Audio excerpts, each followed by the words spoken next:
بارش کے بعد نبی اکرم صلی اللہ علیہ وآلہ وسلم نے کیا فرمایا؟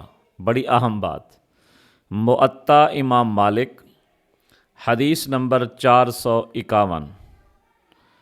حضرت زید بن خالد رضی اللہ تعالیٰ عنہ کہتے ہیں کہ صلح حدیبیہ کے موقع پر ایک رات بارش ہوئی۔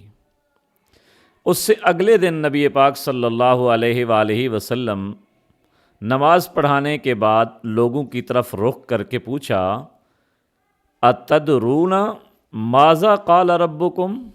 کیا تم جانتے ہو تمہارے رب نے کیا فرمایا ہے؟ صحابہ کرام نے عرض کیا، اللہ و رسولہ عالم، اللہ بہتر جانتے ہیں یا آپ بہتر جانتے ہیں؟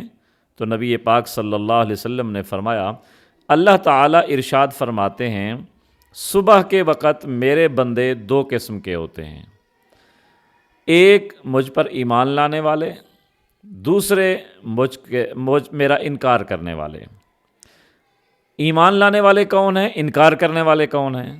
جو شخص یہ کہے کہ اللہ کے فضل اور اس کی رحمت کی وجہ سے بارش ہوئی، وہ مجھ پر ایمان لاتا ہے، اور ستاروں وغیرہ کی گردش کا انکار کرتا ہے۔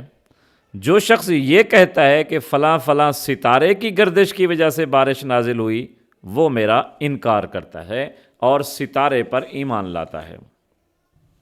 اور امام مالک کو پتہ چلا کہ حضرت ابو ہریرہ رضی اللہ تعالیٰ عنہ فرمایا کرتے تھے کہ جب پہلے بارش ہوا کرتی تھی تو لوگ یہ آیت تلاوت کیا کرتے تھے، ما یفتح اللہ للناس من رحمت فلا ممسک لها وما یمسک فلا مرسل له من بعدہ۔ اس لیے ہمیں بھی اس آیت کو پڑھنا چاہیے۔ اس حدیث پاک سے معلوم ہوا کہ جب اللہ کی آپ پر کوئی نعمت ہو تو اس کی نسبت اللہ کے ساتھ کرنی چاہیے، غیر اللہ کے ساتھ اس کی نسبت قطعاً نہ کریں۔ یہ اللہ کے ساتھ شرک ہو گیا اور اللہ کی نعمت کا انکار اور کفر ہو گیا۔